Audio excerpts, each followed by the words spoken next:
Welcome to another episode of Coffee Call, where I just invite a bunch of my friends to come on and talk about culture, church, and everything in between. And so we just wanted to just welcome you guys. We're gonna bring on my brother David Jaimes to the stage. He's a dear brother of mine. We've served together at church before. We did a lot of projects together. And I just like to call him my brother from a different mother because, we have a very similar background. He's going to talk about it. And so I'm going to bring it on. So here we go. What's going on, David? How you been, man? Doing doing well, busy, keeping busy, and trying to stay sane in Yeah. this pandemic. Pandemic in a lot of sorts, right? Yeah, yeah, yeah. Physical, spiritual, emotional, and everything in between. And I know you're in the front line, so we're gonna talk about that. But let's just introduce yourself, and so let just people hear where you're from and what you're doing. Yeah. So I was originally born in Peru, so I'm an immigrant.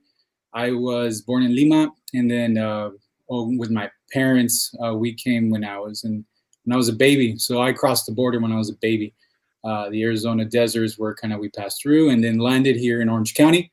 Mainly grew up in Santana, but grew up all over Orange County. My parents are pastors. I have Pentecostal roots, so Assemblies of God is huge in my family, and a lot of the lineage is religious lineage is Pentecostal, Latino Pentecostalism, evangelicalism. So I grew up in all that here in Santana. But Spirit leads elsewhere. I've also been with my parents. We've been a part of the Reformed Church in America for a bit. And recently we've been with the Evangelical French Church. I got a little bit more invested with them. I went to their Bible colleges, studied theology at a Bible college in Kansas, Haviland, Kansas. Shout out to those in the Midwest, in the Mid-America. I was there for a bit, and then I also pastored. I was a youth pastor at a church in Friendswood, in south of Houston. So I was there for a little bit too. And my parents planted a church about 10 years ago in Fullerton, and I've been there for a while, and kind of that's where I discovered my calling. And but recently, I say now, even though I have Pentecostal roots, I also was trained Quaker or Friends, and now I'm a practicing Methodist. So I'm kicking it with the United Methodist Church and enjoying my time there. And it's different, right, how I grew up, but so far so good. I'm pursuing ordination there, and I'm hoping to transfer to one of their seminaries pretty soon to finish my MDiv as I pursue ordination. So I do that. That's a little bit about me. I'm also a faith-rooted organizer with CLUE, which stands for Clergy and Laity United for Economic Justice. I work mainly in Orange County, working among the immigrant community. And it's an interfaith organization. We work with all types of religions and faith communities, and mainly work in Santana and South Orange County. So I occupy myself there on my time there. I also work at the church as an organizer, help out here and there. But my heart really is with the Latino church. A lot of my work and a lot of my studies and etc. Are grounded in that. So it's a little bit about me. Yeah, no, that's good though, and we're gonna get into your calling and all that stuff. And I just told people that like you're like my brother from another mother because our our um, our backgrounds are very similar. Like you're a PK, I'm a pastor's kid Mhm. as well, Yep. and you've served in a bunch of denominations, right? Hmm.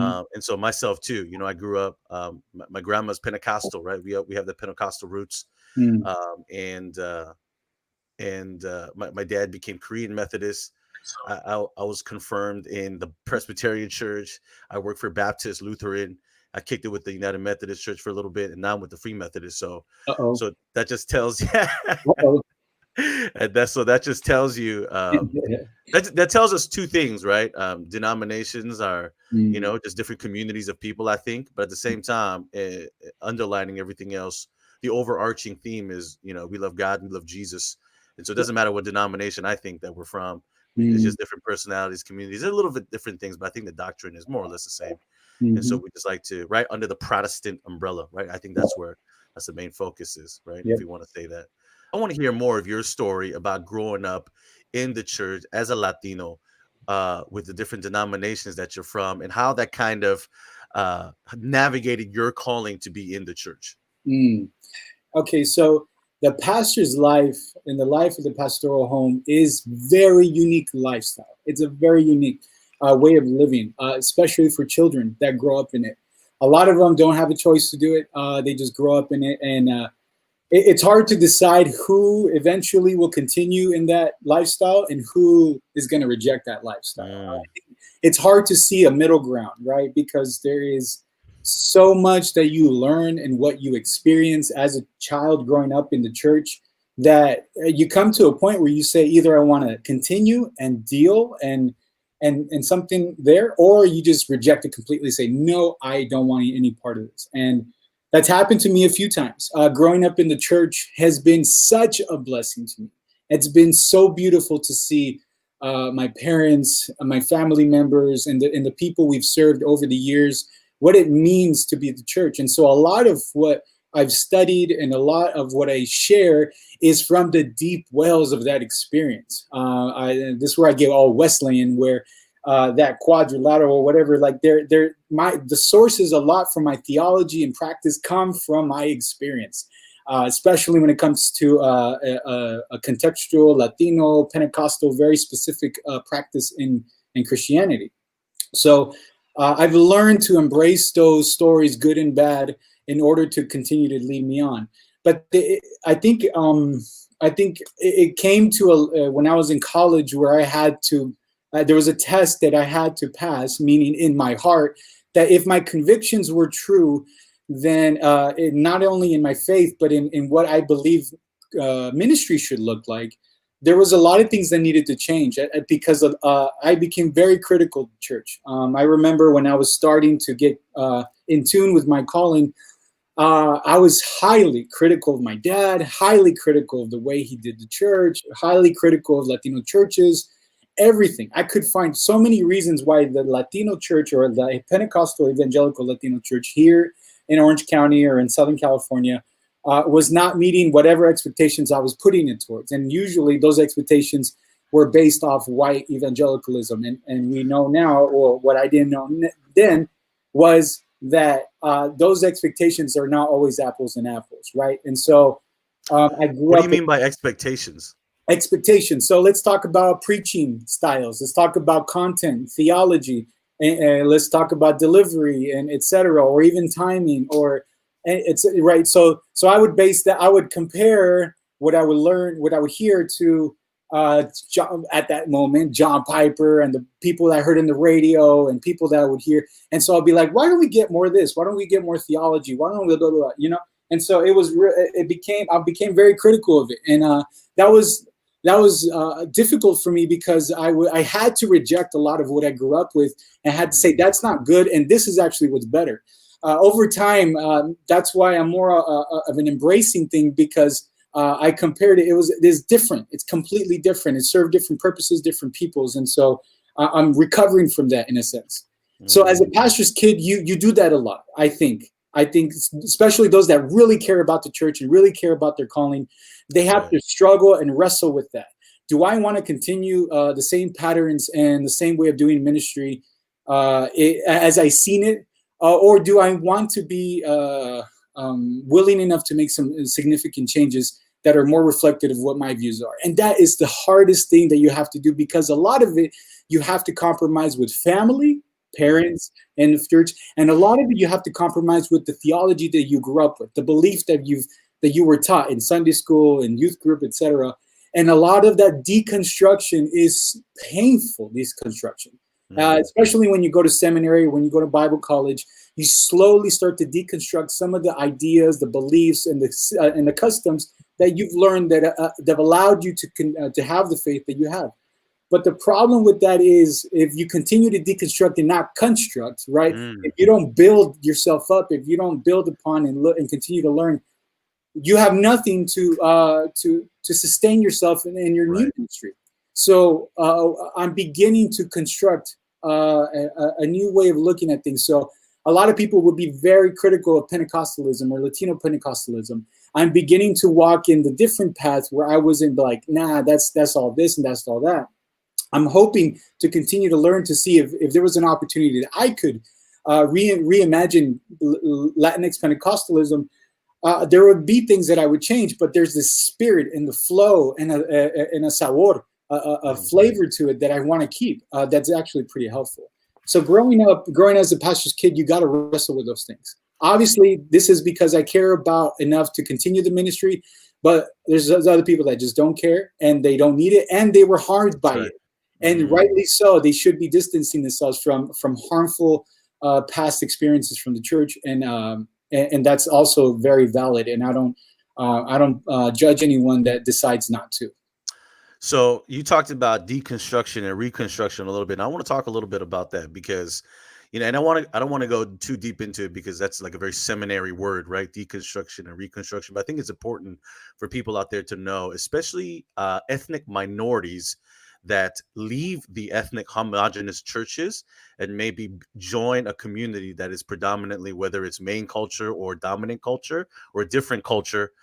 We need to talk about, because what I see is, I didn't like my church that I was at. I go to a different one, and it's usually the evangelical, maybe a little bit evangelical white Christianity that we see, and say, hey, I love this, so I'm going to join it, not knowing what that is, right? They just like it because, like you said, the flavor is different. The flavor might be better, it looks better, or you don't get some of the shame and some of shame and or whatever the harm that comes with a homogenous church culture. And so they replace it, not realizing that they've done nothing but just replace one with the other, right? And so when they go into another cultural church, there's harm in there too. They just don't know it yet because they didn't even step into it, and they may never know it because that culture or that dominant culture might not be accepting at times. So when you talk about deconstruction, what do you mean by deconstruction theology? What do you mean by So what do you mean by that? Yeah.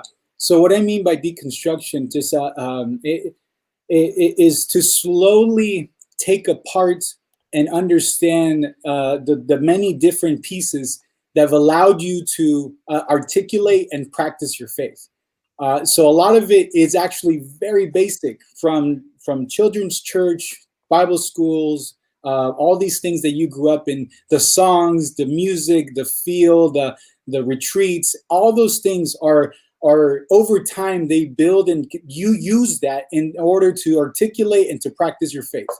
Deconstructing is a way, when you get to a certain level of consciousness in theology or in study, or just anyone that goes to even college, right?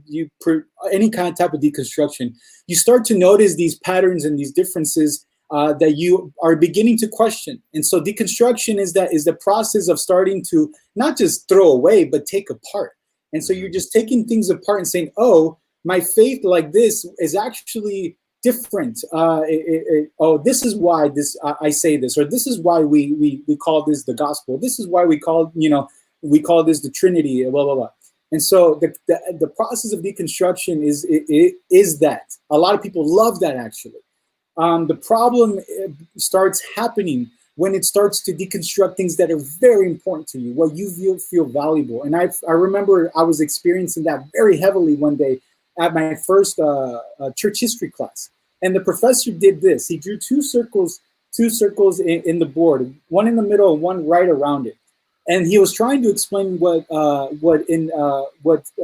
some of the Council of Nicaea, where they started, deciding a lot of things about our faith early in the early church. He said, in this circle in the middle, and in this circle at the bigger circle, what is essential to our faith? We cannot have with our faith? So what would you put in this circle? And what is secondary to our faith, right? So he would give examples like baptism and biblical interpretation, etc. What would you put in the secondary? And what would you put in the middle? Christ, the Trinity, or some would say the Bible. And so the whole class spent the whole entire class just debating and struggling who belongs in the center and what is essential. I remember at the end of that class, everybody was just distraught. Some were almost at the point of tears.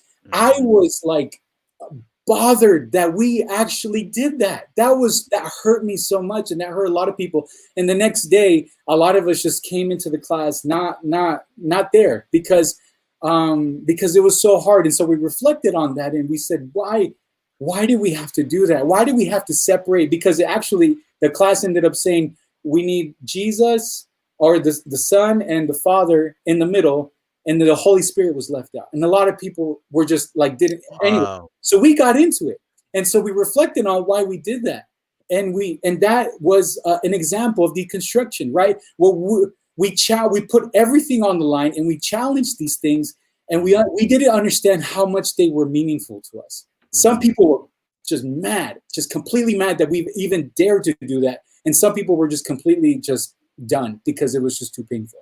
So the process of deconstruction is exactly that. It could be very positive, but it also could be very negative. That's right. That's right. It's interesting. And I think everybody, and one of the things that seminary does is allows you to have the space for that.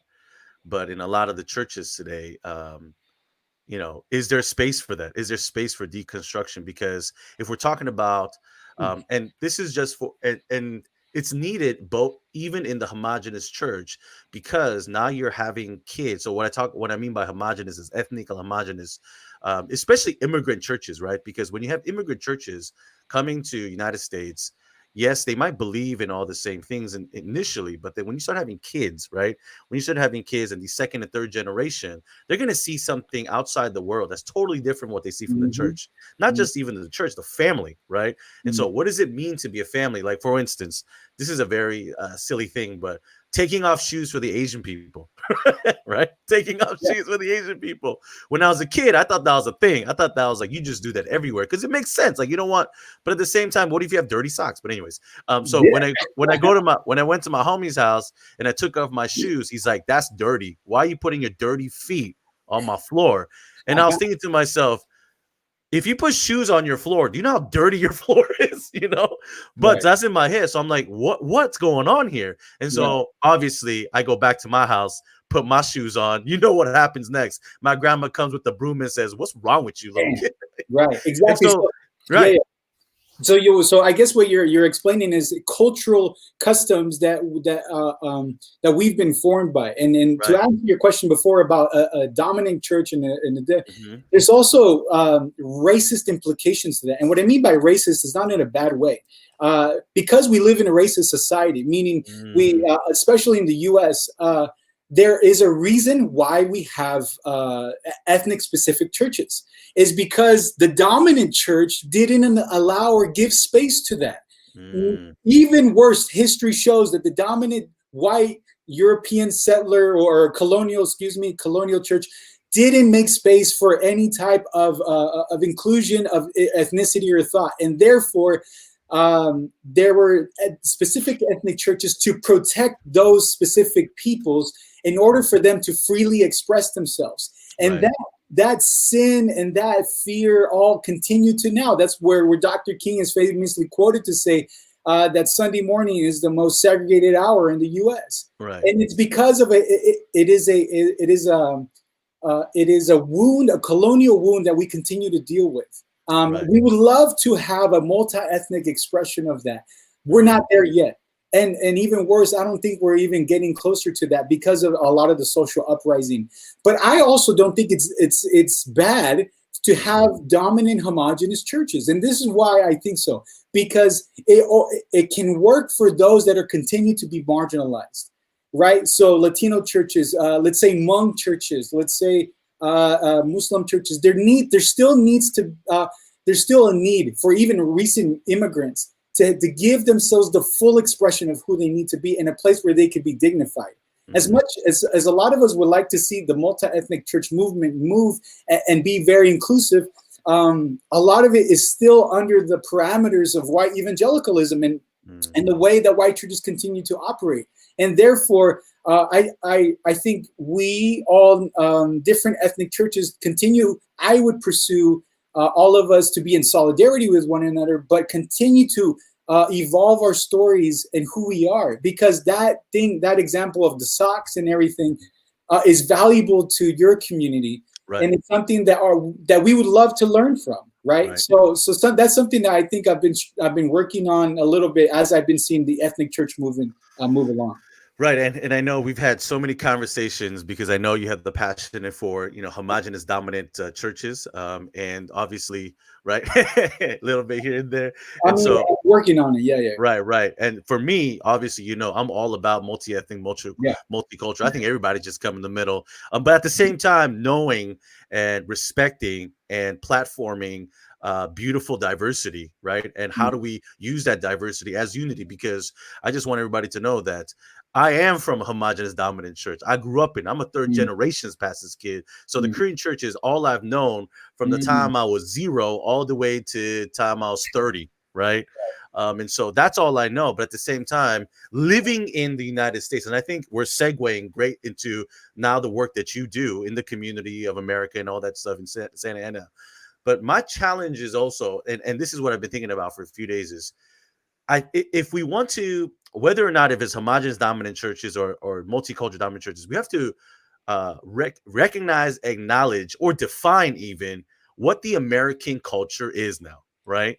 Because for so long it's been there was a definition of American culture, right? Whether that's from owning a home or white picket fences or the things that have been brought to us by media. But then again, what do you do with immigrants? What do you do with Koreatown, Chinatown, Ethiopia town? What do you do with that? Do you not have one? mm. Because I've seen so many blessings that come out of there too. Obviously, everybody's reaping the benefits of Korean barbecue. Come on. You know what I mean? Everybody's reaping the benefits of Korean culture where we're 10 years. Yeah, Oh, we're 10. Yeah, and we're 10 years ago, Korean culture, it was non-existent. There was no such mm, thing as K-pop, right? But mm, now it's like a top of the chain. So what do we do with that? Because now what you see is, and I just saw this. I was at, if y'all from Orange County, you guys know where the Source is, right? I was at the Source and I saw 3 Hispanic kids, Latino kids, walk into there's a store called K-pop or whatever it's called, right? And yeah. they were buying posters of celebrities. I was mind blown, bro. You know Why? what I'm saying?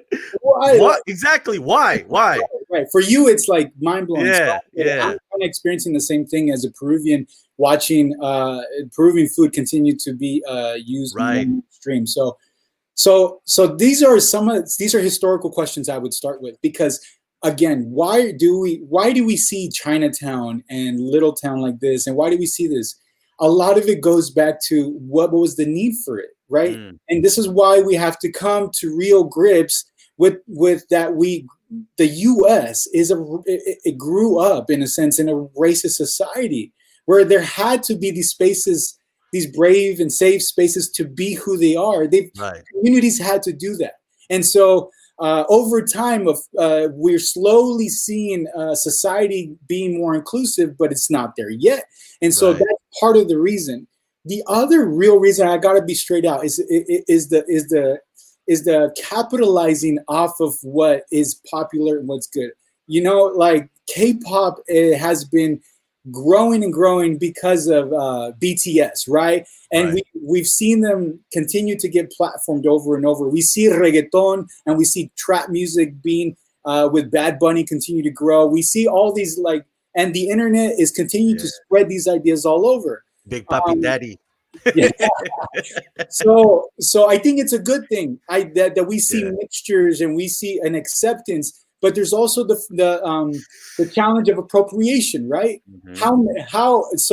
The cool thing that I also noticed, that Chicano culture and gangster culture that was rooted here in LA, I see it that there's a community in I think it's Japan. That's And right. I saw that. Japanese, right, Japan and Japanese are all about lowrider culture and chola and cholo culture. Salina.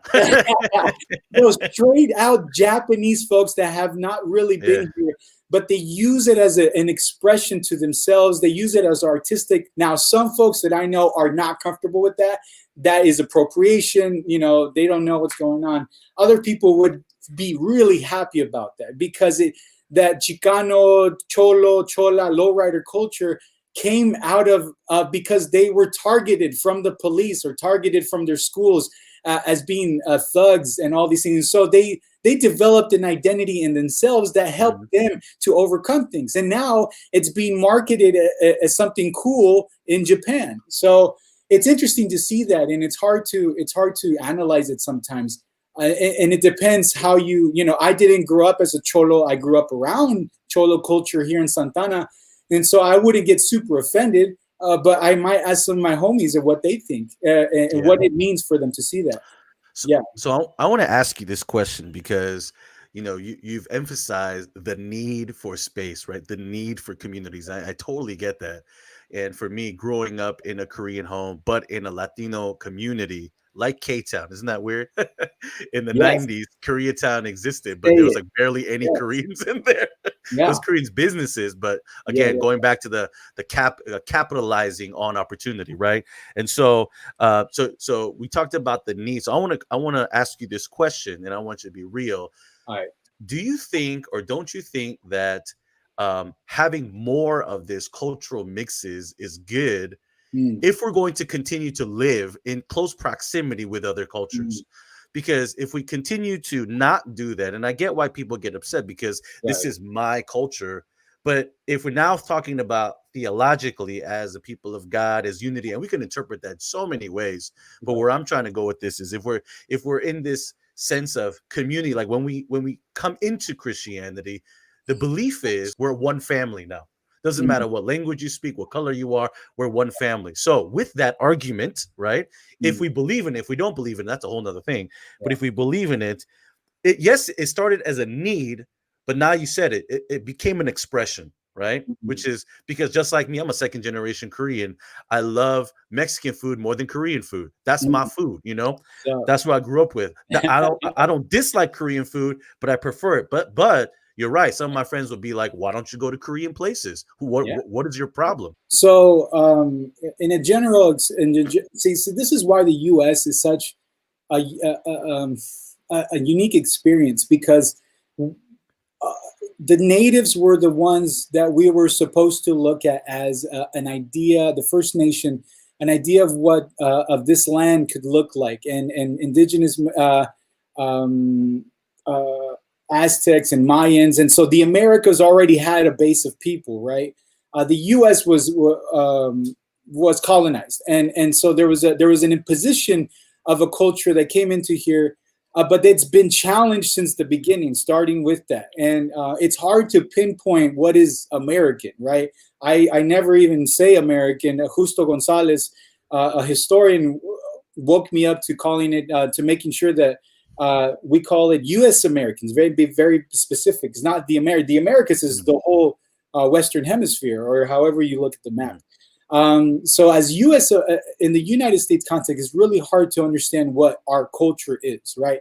But it's very evident. If we go to other countries, you're considered white, or I'm considered the American, right? They right. look at me, they hear my accent, I'm just American, right? And so there is a culture, and some of us are just not willing to accept it. The Mhm, second thing that I would say is, what is our Christian perspective, right? If our Christian goal is to look at Revelation and see that one day we will all, tribes, tongues, and nations, we're all going to worship the Lord. We're all going to come together.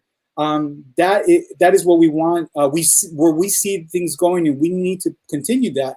Uh, that that that needs to happen, and the way we do that is by starting in Genesis, actually, by understanding the image of God in every single person. If mhm. we're not doing that, we can't even go further than that. What do you And mean the image of God in every single so person? in Genesis, we human beings were created in the image of God. In Mhm, Genesis, we see that God breathed and God made people in God's image, and mhm, in that there is a divine dignity of humanity that is for everybody, mhm. everybody, right? And I think Christians forget about that sometimes. That what we honestly should be really strong about is giving you basic humanity and integrity to every human being, because they are made in the image of God. So with that, if we're Mhm. not doing that, we can't push further. But that basis is still not being realized. I would like to say that in today's society, we are post-racial, or we are beyond race, or we're colorblind, or whatever. Those things are still not a reality. We continue to see daily racist acts against Latinos and immigrants and Asians. We just saw a CEO from the valley or up there, just call out Asians and just like be vulgar to them. That is not noticing or identifying basic human dignity. If we don't do that, we can't go further. That's why I feel like there is still more communities having to protect themselves from racism, from patriarchy, from crony capitalism, etc. There's still systems in place that are dividing people up and taking away that human dignity. And as a Christian, we always must know that our faith grounds us in that idea, that basic idea that everyone's made in God's image, and that is highly valuable to us. If that continues to happen, we will continue to see these ethnic-specific churches continue to grow and different subcultures continue to grow. I think if we're able to move beyond that, it is only by the Holy Spirit. It is only by God's grace, and it is only because we've fought and we've sacrificed to make sure that that is how we identify ourselves as Christian. What does your job entail at Clue? Well, I'm learning a lot, actually. I am not a gifted organizer, if you want to say that. I am very new to what it means to organize in very activist, political, community engagement spaces, non-faith spaces, even working with Clue, and even in the interfaith community. I am learning tons because I grew up mainly in my own faith community among my own people, Latinos and Latinas, and a little bit here and there interdenominationally maybe, but really never having until now set foot in a mosque or a synagogue, have sat with rabbis and imams and etc. So I'm learning a lot. So what I'm learning is one of the things that I'm learning when it comes to those things is there is a great humility that one must have when you sit in those spaces. One, let's talk about the activist political spaces. Activists and the political spaces normally are not engaged by the church as much as the church should be.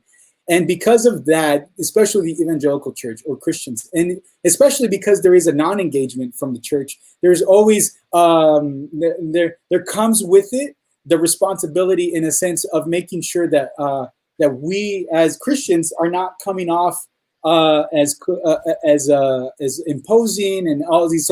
So in a sense, in the beginning, I continue to learn to make sure that I'm not coming in there trying to tell people what to do, especially about their beliefs or anything. Like a lot of it, I had to sit back and learn and listen to stories and follow the lead of someone else. So what I do at Clue is pretty much I am the organizer, or I am kind of the ringleader of people of faith that are wanting to get involved in acts of justice and actions of justice. And so my main goal is to connect with folks within interfaith settings, connect with clergy and laity in order to educate, to mobilize, and to organize them around specific issues on economic injustices.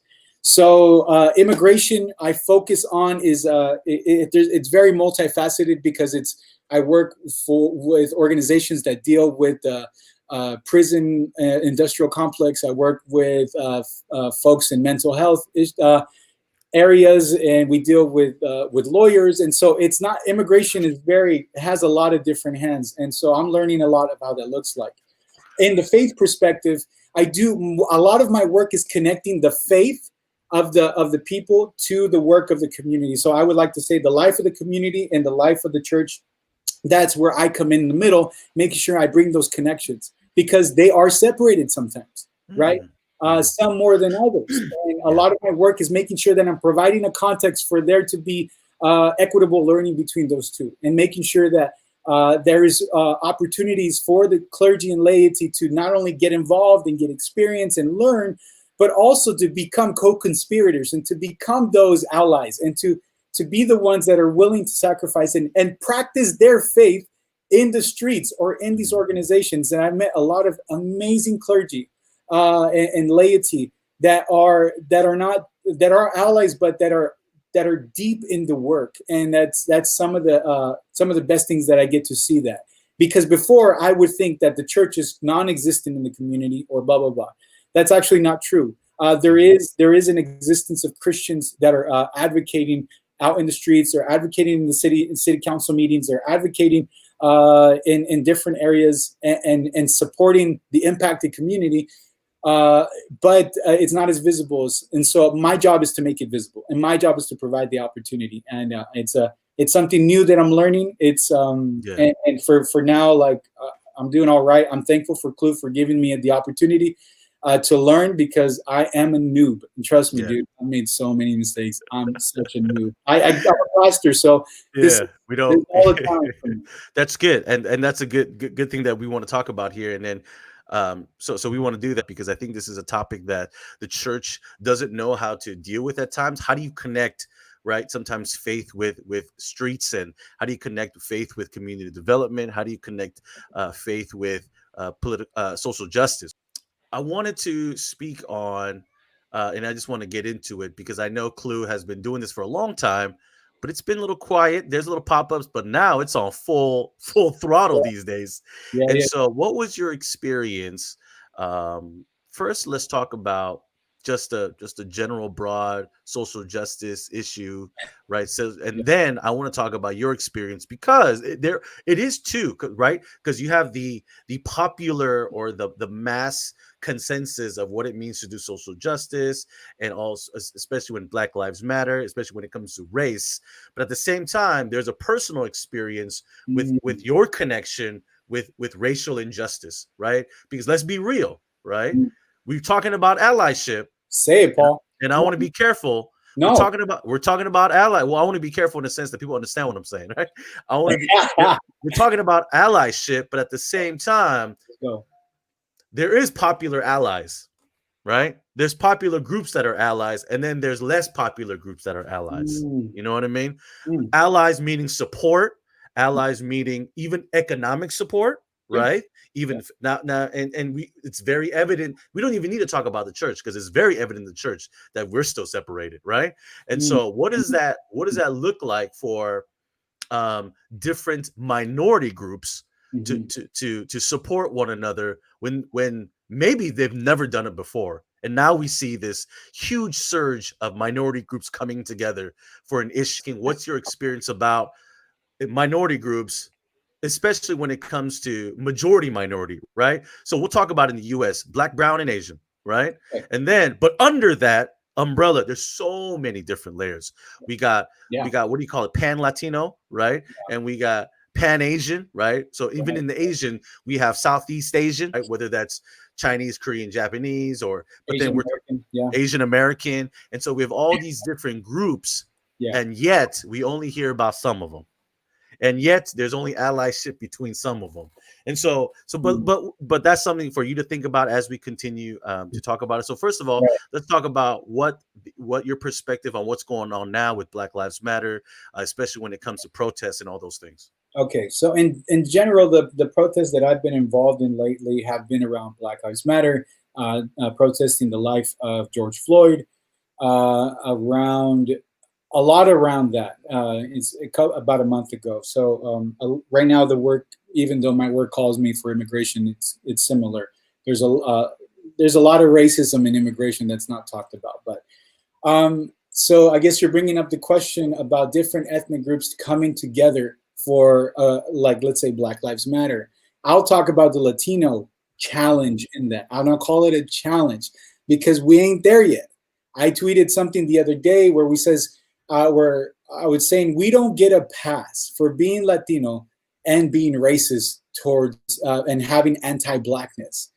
Just because I grew up in Compton doesn't mean I get to say the N-word kind of thing, right? Even though Compton is now, even though it was historically Black, but now it's majority Latino, right? You grew up in LA and you said the Koreatown is more, what does it look like more now? Latino, right? Well, Salvador. well, now it's more like hipster, Oh, okay. So, yeah. So I don't live gentrified. okay, so yeah. So things are getting gentrified, which is a whole nother Yeah, conversation. yeah, yeah. But I think what I'm getting is that we're starting to see solidarity among different groups that have been separated historically, and it's weird to us, right? Mm, Because we grew up with parents that grew up with the trauma of racism and grew up with a specific language on how we're supposed to be separated. A lot mm, of our parents are very racist, right? A lot, we don't need to go there. The stories that we know about our parents and our tios and tias and our grandparents of how they interact with different races is just flat out racist, and it's mhm. flat out bad and wrong. And our generation and even Gen X and now Gen Z are starting to realize that we can't continue this way. And so the challenge, at least in the Latinx community, is the anti-blackness, because in the Latino community or Latinx community, we talk about Latinx expression here in the U.S. as and we talk about black identities as separate, but they're not. There are Afro-Latino, there are black people that are Latino, Latina, Latinx. The countries that are the third most blackest country is Colombia, right? We understand that there are black people in Haitian countries and in Dominican, in the Caribbean, in Central America, and in Peru, where I'm from, in South America. And there's an erasure there that's happening, that in the Latinx community that we're not either not talking about continually, or we continue to suppress it, and that is wrong. And so the challenge in our community is bringing that up, is talking about it and actually realizing it. And I know every culture and every people group are dealing with the same thing. Black Lives Matter completely has challenged the Latinx narrative and making sure that now anti-blackness cannot be of our of the project of Latinidad here in the U.S., which is also Mhm, very problematic. mhm. So, in a sense, that's it. But what I'm loving, the hope that I'm seeing is that in this solidarity, meaning it is not that I know what you're going through, but I could empathize with what you're going through. In that solidarity, we could continue to encourage and uplift one another and back each other up. I Right. completely agree with the notion that Latinx people continue to fight for Black Lives Matter, because it is, if we see the black community here in the United States being uplifted to being given equal protections from police officers, just as white people and other and light skinned Latinx people do, that is also beneficial for us. Because when someone looks at me walking down the street in a hoodie, right, they're gonna look at my brown skin and they're gonna make their judgments. Mm, It's different for our African American brothers and sisters, but that racism is still there. And so we also have to make sure that where they benefit, so do we. mm. I'm just trying to process what you just said, because I do agree with a lot of what you said, but my challenge is Well, always well, tell me this, Paul. You were in LA in '92. right. That's right. That's right. You saw That's things that right. I've only seen in history books and That's right. in documentaries.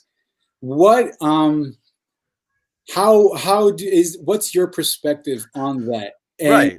right, as a Korean growing up and seeing what happened in '92 and the uprising of '92, and seeing all that, because for me that is just mind blowing Right. to see that. And how has that shaped how you view solidarity, how you interact with different ethnic cultures? Right. So that's so that's the challenge that I was going to talk to you about, is because I do see support and I love it, right? But from a distance. You know what I mean? Yeah. What I mean by distance is, even I asked some of my the younger Asian generation, like, what do you think about the support? And that they love it, but that's it. They just tweet about it. They Oh, they okay. they gram about it. They're not Mhm. living in it. Now, my experience was different because I lived in the neighborhood. So Mm. there's a famous picture where there are Korean shooters on top of a supermarket. That's Rifles famous in because that's what we do. And we got rifles. And I don't know where they got that. Anyways, it's Because not like that was part of the culture, right? A lot of those that were yeah, so it's after the war, right? So if it's in the 90s, I would say a lot of these Mm, guys were 40, so maybe 20 years ago. What is that, 70s? So a lot of these guys did go to Vietnam, and they're still struggling with North and South tensions, and their generation after the Korean War. So like my dad, right? He was born in 53. That's when the war ended, but they're building up for that. So you never know when the next, or you're scared of a nuke coming from the north side, right, of Korea. right. So they're still facing that trauma, and then in the 70s, that's Vietnam hit. And so there were Korean people that go on war for them, and Korean women, everybody's anyways. And so they Right. come to America for a better life. That's a very brief and fast forward history of why they had rifles, I think, right? They're Right. trying to protect themselves, and America is a place where they can do that without And because the police were missing. Where were the right, police during that? Where were the exactly, police? Where were the police? right. Well, the Beverly. police were in South Central. That's where they were at, Yeah. Well, they're protect. also protecting other places, right? They That's were right. left to That's their own right. devices. Yeah, that's something that is very. We always Yeah. have to remember that. Yeah, so that's where I was going. The challenge is when I grew up in it, we talk about it, but I lived in it, so I had to see that. I saw it firsthand, right? Yeah. I lived in it, and I'm not saying that if you don't see it, if you don't live in it, you can't support, but it is a different feeling, because I do see, my dad saying, my dad said it. I asked, what do you think about this? And obviously, him coming from a different culture is like, well, it is what it is. You just got to protect yourself and move on. Mm. Right? That's what he says. And that's a lot of first gen answers. It is what it is. This is the reality of America, because some of them still have the mentality of, we live in a foreign land. This is not our home. But for Mm. me, I don't know anywhere else. Right? This is my home. And Yes. so, but at the same time, being born and raised from people that put it in my mind, this is not my home, and we have to respect certain types of people. But for our Black brothers and sisters, this has been their home for the last 400 years involuntarily, right? And Right. so Mhm. what do we do with this, with dual realities of, this is my Mhm. home, but I've been here, what, my people, right? The Korean people has been here Right. max of like 50 years, 60 years, compared to somebody that's been here 400 years, right? And so what do we do with this reality? So for me, my perspective is always, and I'm not saying I have the answers, but I'm continuously wanting, and this is why these conversations are important, these one-on-ones, because Mm. now I get to hear experiences from because it'll be very challenging for me to hear somebody, and I'm probably maybe get flack from this, but it's okay. When I hear Korean people says Black Lives Matter in Korea, I gotta ask some questions for Mhm. myself. I gotta ask some questions when I know that there's racist actions happening in Korea. When I know that, you know what I mean. And Mm. so, what do you do with this reality? And to tell you the truth, I don't know. I just have to continue to live in it, experiences, and this is the hard thing, challenging about culture, right? You can't predict it. You Mm. can't predict the next wave of what's going to happen, but Mm. we're living history, right? So it's always, we're Yeah. living in the history. Yes, Because- there's past experiences, but that is not the same as this, because back then they didn't have social media. Right. So the people that have proximity to news is through TV and radio or whatever. But Right. now it's all over the place. But at the same time, I still feel like it's the same. Like 92 and now, there's not that much difference, right? It's a tension. It's a Yeah, constant tension, and the reality of why it's still a constant tension is an indicator that we have not learned as a society to do the basic, especially as Christians, to do the basic thing that we're called to do, to love God and love our neighbor as ourselves. If right, we continue to perpetuate going against that, we will continue to see this. It just makes a lot of sense why you say 92 and now it probably even got worse. I've heard a lot of civil rights groups that were in that era, and they're saying it's actually worse and yep, more dangerous. That's surprising to me. I thought we're progressing. I mhm, thought we're moving forward. I think we're doing that, but no, we're actually continuing to unveil, or to use biblical terms, we're starting to see a revealing, right, an apocalypse. right, So we're starting to see that, and a revealing of what's really been at the right. at the beginning before and this. the dangerous part is now we have people, and I'm not going to talk for everybody, but what I've seen, and some of the realities that I've seen is younger generation without that education of what Mm, happened back then. I talk to people about 92, they have no clue what I'm talking about. some of Yeah. these kids, right? Yeah. And I'm talking about kids like we're still young, so 10 years younger or a couple generations under us. They have no idea. What do you mean by 92? What do you mean by Koreatown? What happened? This is the worst experience. I'm like, Mm. bro, this happened before. And before that, what happened in America, right? And so, but at the same time, I think the reason why 92 ended it in a very swift manner, I guess, is Mm. because people understand the experience. I don't think it was a healthy progression, but for them, for the immigrants that came, for who they are, this is how they dealt with it, knowing that this is going to happen to us. So how do we overcome it? While right now this is happening to us, how do we fight it? I'm not saying either. I'm not saying both are good or bad, but it's more like, you know what, this is going to happen, I just let it ride. But Right. right now it's, this is going to happen, we'll fight it to the end, whatever that means, you And know. things have changed so much, man. Yeah. It has changed so much, and that's why. And right now, the movement is being led by Generation Z. Generation Z is doing through TikTok, through other means, things that we've never seen before. The conversations and what's moving. We're being led by new generation. As millennials, that kind of sucks, right? We think we're all that, and all the attention's to us, but We're Gen Z nothing. is really moving it. And it's interesting how each generation has their own perspective. Like some people have said, this ain't your mama's civil rights movement, right? This is completely different. We're calling to defund the police. We're calling to abolish ICE. We're calling these are new things that have not before, even recent history in the 2010s. We were calling for the Dream Act, and we were calling for stuff like DACA and that, right? But now it's all about just abolish ICE and do it. And so the conversation continues to progress in an interesting way because the situations and the circumstances continue to be even more. With this presidency, we continue to see continual, almost daily acts of violence from the state, and we're responding to those things as best we could. And that is why things are continuing to escalate, because things are being escalated from other spaces and forces. That's good. So for the last part, David, after we talked about all this, um, as Pastor David Jaimes, who represents God in a way, represents the church Well, in represents church that's in America, that's yeah. not represents the church in America, but that's just located in America.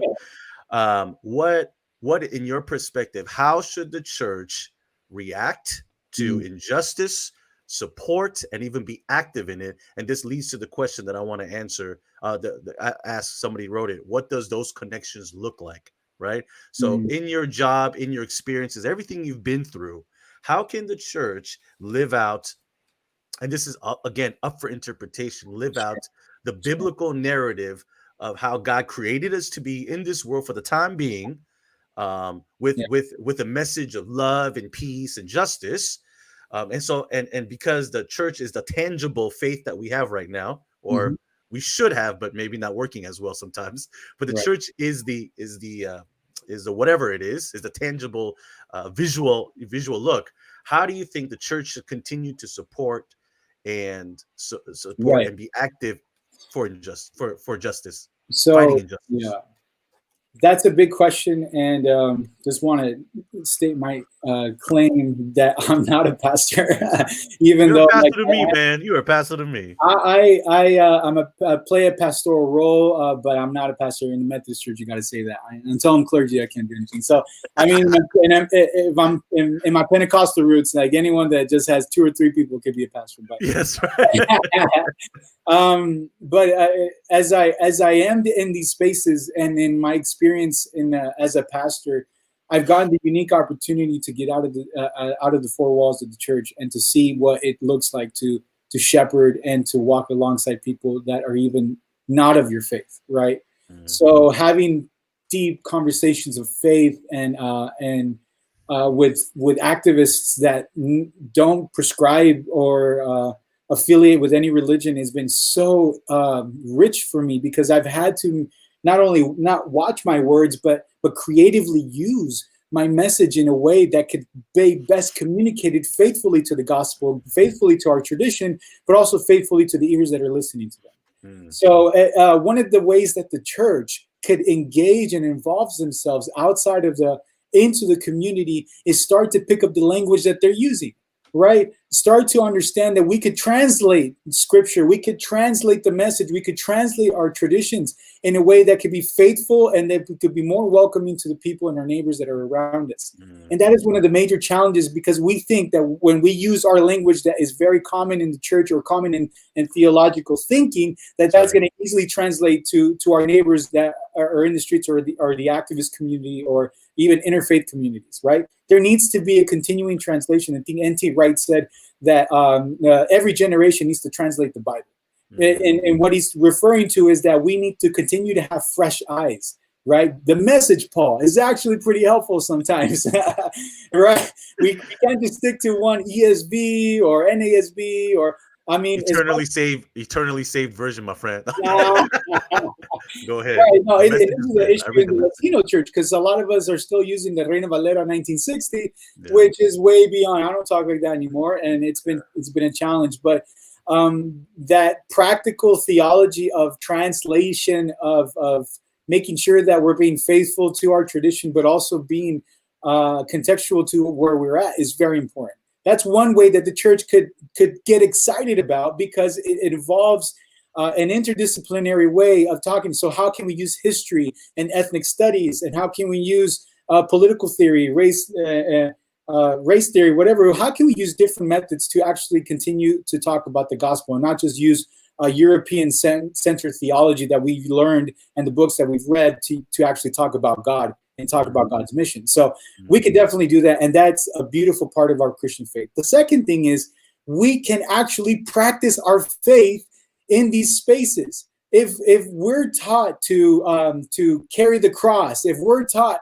to love our neighbor as ourselves, if we're taught to pray for our enemies, if we're taught to turn the cheek when you get smacked in it, these are things that we would love it being preached, and we hear it's like yeah.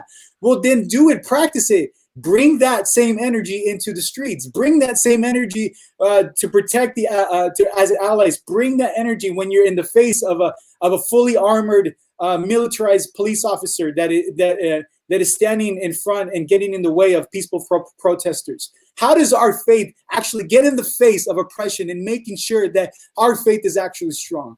I really want to challenge the church in this notion, because it really upsets me that some people separate these two things, that justice, or the work of social justice, and our faith are supposed to be separate, and they never come together. The problem that we've actually inherited from a very Eurocentric view of theology is that these things are separated, and they're not. One of the interesting things, at least in the Latino context, is that our Bibles do not separate righteousness and justice. They use the same word, justicia, to mean both interchangeable things. That's just a little thing of what we can use and embrace. And one of the issues that I have with the church is that they're just either unprepared, ignorant, or just they don't want to do it. They think it's too political. They think it's too scary. They think it's this. God says to trust him and test him in these things, not only with your money, but test him with your bodies. We're supposed to be living sacrifices for the goodness, for the kingdom of God. And if we're not doing that, we are going against what God's doing. We're, in a sense, sinning. If I don't see Christians out there, if I don't see the faith community out there actually practicing their convictions and they're practicing their faith, and we're just practicing our faith on Sundays and on Wednesdays and on live streams, then Paul says it well. We are most to be pitied. We are most to be pitied because we're the loudest here, and we're the dominant religion here, and we're also, at least some of us, are the most quiet. And that really gets me going, because I have never connected with my faith so much as it was in these protests, as it was in these marches, as it was sitting to detainees and asylees, and sitting and having to celebrate with DACA students that were celebrating and had a sigh of relief, because the Supreme Court actually gave them another few years, that the administration was going to cut off those rights to these dreamers and to these DACA. That's where you see your faith. And that's where actually you see your way and opportunity to share your faith, and why that is. And Clue, one of the things that we invite clergy to come to, is to come and to sit down with actual hotel workers or service industry workers, because a lot of them are people of faith, but a lot of them don't hear that in their local churches. And so when they see a clergy person sitting in one of their committee meetings, or sitting in one of their delegations, or when they go and confront their bosses to ask for better benefits or to better working conditions because what they're working on, their pay hasn't increased and everything. When you have a clergy there, it's a significant presence of God there that continues to uplift those workers that have been exploited over the times. What else do we need as the church to really express our faith? And this is why in this country we continue to see injustices happen, because perhaps the church is not following God as we should be. You know, and and I'm so blessed to God has called you and people like you to continue to convict the church, to push the church and to push believers in a way that we need to be pushed.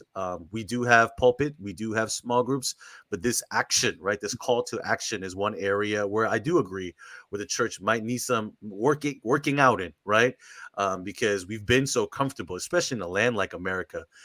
We've been so comfortable where I know that in other countries, people are being literally physically persecuted just by saying the name Jesus, right? Yeah. And we're here talking about it, throwing it around like it's nothing, but we're not doing. So there's no weight, right? That's what I'm trying to say.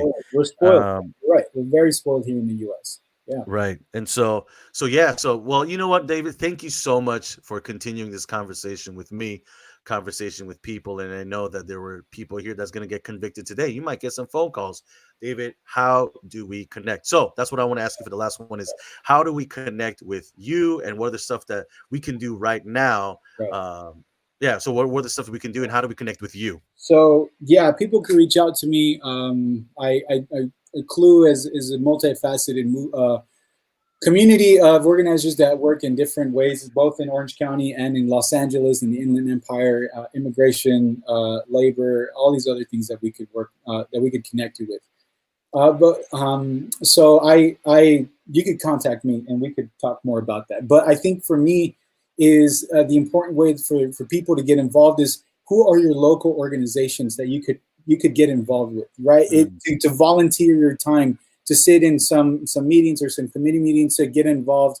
What are some of the ways that you could give your money, and you could fund some fund reliefs, right? That are local. Stay local, and I would even push for look up organizations that are led by people of color, that are the ones that are the most that are being that don't have all the resources, right? I wouldn't say go to the major nonprofit organizations, but they do need the help. But I would say go to the local ones that you could call and text, that you could have access to, so that they could have access to you, because there's people that need just basic things, like, for example, the Haitian Bridge Alliance here in Orange County. Some of the easiest things that you could do is just drive a person to Los Angeles, to the airport, for them to a detainee that has been released can get a ride to the airport, or get a ride to their lawyer's appointment, right? Or it's something like just giving a little bit of money to provide for snacks for a meeting. There's so many different things that we can get involved with. But look into your heart and know where you feel called to lead, and to actually be a leader, and to volunteer your time. I'm not here to just tell you, oh, just 1 hour a week will change your life. Yeah. No, I want to treat it like a church, treat it like a small group. You want to commit to the mission of that organization, and it has to be contextual. You know, you don't want to consider, like, if we live in Orange County, I don't want to consider having to drive to LA. This is where your life changes, around in your neighborhood. What is around you that you've been really into? I think the other thing is to continue to be educating yourself. Continue to read books that can challenge and open up your mindset. Continue to meet other folks that are politically on the other side, or even that have more experience, and do your best to compensate that for the time. It could be with the meal. It could be with some gas money. It could be whatever, because a lot of these people took their time to learn this and to share it with you. And if they're grateful enough, obviously they won't charge you, but a lot of this stuff is happening. So educate yourself, join a local organization that you can really sink your teeth into. If you want to learn more about what Clue is doing and some of the work that I and my colleagues are doing, we work closely with different organizations like racial justice in LA with Pastor Q, with the ports workers with Pastor Pastor Mary. In Long Beach, Lucero Garcia works here in Santa Ana with the community land trusts.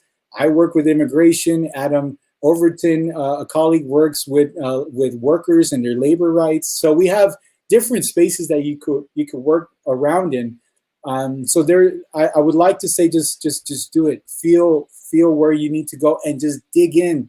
Be a strong core member, and you don't need to go all out. You just need to be a committed person that they could rely on.